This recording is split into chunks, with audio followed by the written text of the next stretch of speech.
नमस्कार, राम राम। अभी बीते दिनों ही एकदम हाल की बात है, 25 दिसंबर की रात को संभवतः या शाम को बॉलीवुड के मशहूर एक्टर, एक समय के बहुत बड़े स्टार हुआ करते थे, गोविंदा, उन्होंने कलकत्ता में स्टेज पर ज़ोर ज़ोर से जय श्री राम का नारा लगाया और लोगों के बीच खड़े होकर के उन्होंने कहा कि जो तकलीफ़ें थी, जो भय था, वह सब दूर हो चुका है और एक बार फिर से जो है आपके सामने आपका हीरो खड़ा है। और उन्होंने बजरंग बली का नाम लिया और आशीर्वाद मांगा, दर्शकों से प्रेम बनाए रखने की अपील की। पिछले दिनों मैंने एक वीडियो बनाया था जिसमें ये कहा था कि धुरंधर फिल्म जो है वो एक प्रस्थान है हिंदी सिनेमा इंडस्ट्री के लिए, बॉलीवुड इंडस्ट्री के लिए, जिसमें कि अब लोग ये समझ जाएंगे कि हिंदू धर्म के विरुद्ध या हिंदू परंपरा, रीति, मान्यताओं, ईश्वर की संकल्पना आदि का उपहास करने वाली फिल्में बना करके इस देश में लोकप्रियता हासिल कर लेना या उस फिल्म को हिट करवा लेना अब संभव नहीं होगा आने वाले समय में।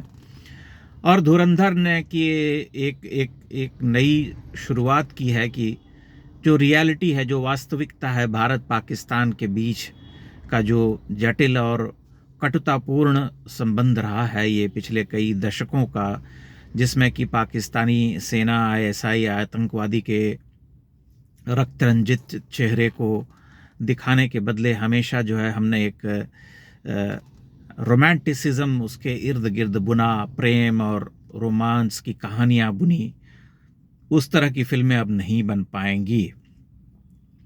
तब धीरे धीरे ये बात जो है आपको इसकी झलक दिखाई दे रही है और अब स्वयं हम ये अनुभव कर रहे हैं कि समय जो है हिंदी सिनेमा का बदल रहा है। एक रियलाइजेशन जिसे कहते हैं, एक अनुभूति, एक ये समझदारी कि जो है अब हमें वापस अपनी जड़ों की ओर लौटना पड़ेगा। दूसरी महत्वपूर्ण बात यह कि जो लोग मन से कभी भी उस तरह के घटिया सेक्युलरिज्म के साथ नहीं थे, उन सब लोगों के ऊपर जो एक धुंध छाई हुई थी, वो धुंध हट गई और अब वे जो है खुले मन से निर्भय होकर के ये कह पा रहे हैं कि समय बदल गया है, जो भय था वो दूर हो गया है। ऐसा नहीं होता कि हर पूरी इंडस्ट्री में सभी एक ही जैसे होते हैं और बहुत सारे लोग हैं जो कि हिंदू परंपरा में, हिंदू रीति नीति में, उस आस्तिकता में विश्वास करने वाले लोग रहे होंगे, जिनके मन में सम्मान रहा होगा अपने देवी देवताओं के प्रति। लेकिन कुचक्र ऐसा होता है, एक सिस्टम ऐसा होता है कि जिसमें आदमी जब काम कर रहा होता है तो उस सिस्टम के विरुद्ध नहीं जा पाता है। उसके विरुद्ध जाने पर जो है हमेशा उसके खतरे उठाने पड़ते हैं और एक तरह से अपने करियर को आदमी दांव पर लगाता है, जैसा कि हमने हिंदी सिनेमा के बहुत सारे सितारों के साथ देखा। एक समय सन्नी देओल के साथ भी वैसा ही हुआ, गोविंदा के साथ हुआ, विवेक ओबेरॉय के साथ हुआ, अन्य कई सितारों के साथ हुआ। इसलिए अब ये माना जाएगा कि हिंदी सिनेमा का समय जो है वो बदल चुका है और अब हम कुछ इस तरह की फिल्में देख पाएंगे जिस तरह की फिल्में हम देखना चाहते थे या हमारी उम्मीदें थी कि हम क्यों इस तरह से देवी देवताओं का उपहास करने वाली फिल्में देखते हैं, देखने को बाध्य कर दिए जाते हैं। सबसे महत्वपूर्ण बात यही है, जैसा कि मैंने पिछली बार भी कहा था, कि जब युग बदलता है तब युगानुकूल चीज़ें होने लगती हैं। सिनेमा जो है अत्यंत ही महत्वपूर्ण माध्यम है, साहित्य जो है अत्यंत ही महत्वपूर्ण माध्यम है। उन सब के चरित्र को भी हम बदलते हुए देखते हैं।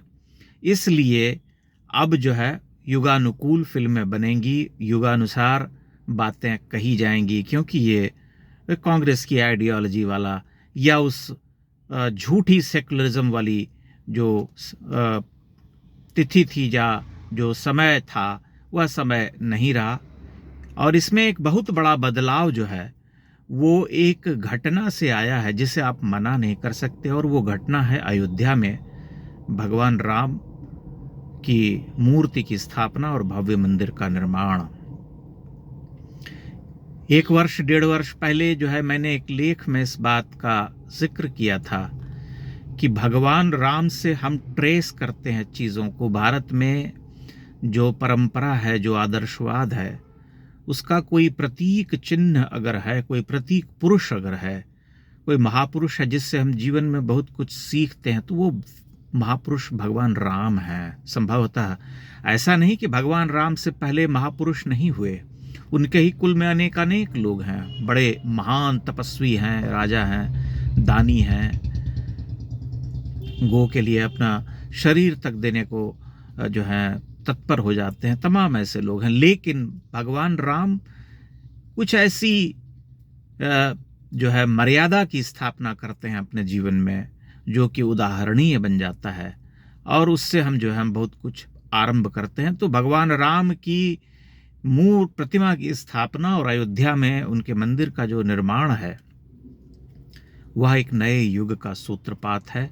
और उस क्षण जब हिंदी सिनेमा के या अन्य सिनेमा के सितारों को आमंत्रित किया गया था, बुलाया गया था, तब भी बहुत सारे लोगों ने गालियां दी थी और कहा था कि ये भांडव को बुलाने की क्या आवश्यकता है।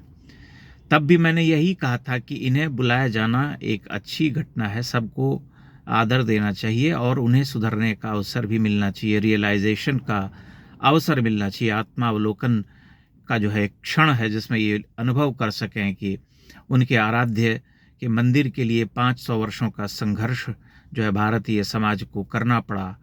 एक ऐसा पवित्र और ऐसा मौलिक अधिकार जो कि बिना किसी संघर्ष के मिलना चाहिए था, भारत के हिंदू समाज को होना चाहिए था, वह उसके लिए बहुत लड़ाई लड़ने पड़ी, बहुत रक्तपात हुआ और कितने बलिदान और कितने लोगों ने अपनी जो है जान दी।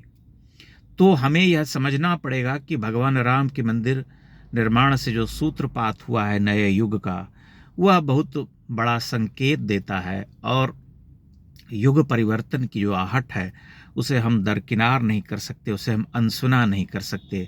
इसलिए हम सभी सितारों को धीरे धीरे देख रहे हैं कि वे उस ओर लौट रहे हैं, चाहे वो गोविंदा हो, चाहे अर्जुन रामपाल हो, चाहे रणवीर सिंह हो, चाहे संजय दत्त हो।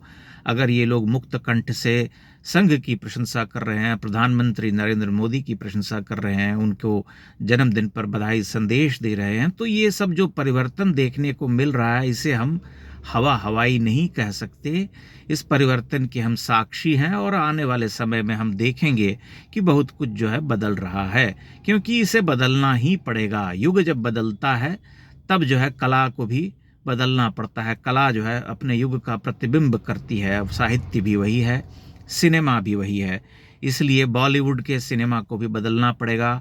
और हम प्रतिदिन देख रहे हैं कि जो वहाँ के अभिनेता हैं, जो स्टार हैं, उन सब की भंगिमाएं जो हैं, उन सब की जो बोली बानी है, जो कैरेक्टरिस्टिक रहा है उनका, जो दिखने का, जो चरित्र को देखने के जो हमारी जो आँख रही है, उसमें हम साफ देख रहे हैं एक नई दृष्टि से कि उनके आचरण में परिवर्तन आया है। और वह जो है युगानुकूल परिवर्तन है, युग के अनुसार है कि युग बदल गया है। इसलिए उन्हें यह अनुभव हो रहा है कि वे अपने जड़ों की ओर लौटना चाहते हैं और इसे मुक्त कंठ से स्वीकार कर रहे हैं। इसलिए हमको यह मानना पड़ेगा कि यह परिवर्तन का समय है और इस परिवर्तन में जो है बहुत सारे प्रेरक तत्व रहे हैं, बहुत सारे कारक रहे हैं। उसे कहीं ना कहीं हम दक्षिण की उन फिल्मों से भी जोड़ सकते हैं जिन फिल्मों ने भारत को पूर्वाभिमुख किया, पूर्व की ओर पलट करके देखना सिखाया। ऐसा नहीं कि हिंदी सिनेमा में वे सब फिल्में नहीं बन रही थीं, वे फिल्में यहाँ भी बन रही थीं। जैसे पद्मिनी फिल्म का बहुत विरोध किया गया था, लेकिन जब फिल्म रिलीज़ हुई तब पता चला कि उसमें राजपूती शान और वीरता की ही कहानी है। और माँ पद्मावती का जो आत्मोत्सर्ग था, जो अग्निस्नान किया था उन्होंने हज़ारों की संख्या में, जौहर जिसे हम कहते हैं, उसका ही चित्रण हुआ था। तो फिर ऐसी फिल्में बनती रही हैं, लेकिन पहले जो है बहुत अधिक संख्या में ऐसी फिल्में बनती थीं जिसमें तथ्यों के साथ छेड़छाड़ की जाती थी या कुछ ऐसा चेहरा दिखलाया जाता था जो चेहरा सत्य नहीं होता था। उपहास करना, देवी देवताओं का मजाक उड़ाना, हिंदू धर्म की मान्यताओं के साथ खिलवाड़ करना, और इस तरह की प्रवृत्ति हमेशा जो है, या फिर परंपरागत रूप से पंडितों को, राजपूतों को हमेशा एक क्रूर ठग के रूप में चित्रित करना, इस तरह की जो प्रवृत्ति थी वह लंबे समय तक चल नहीं सकती। और इस परिवर्तन का जो है सूत्रपात हुआ है हम इसके साक्षी हैं। आने वाले समय में हम कुछ इसी तरह की रियलिस्टिक व्यावहारिक फिल्में देख पाएंगे, जिस तरह की फिल्म धुरंधर है या आने वाली कोई अन्य फिल्म होगी। बहुत बहुत धन्यवाद।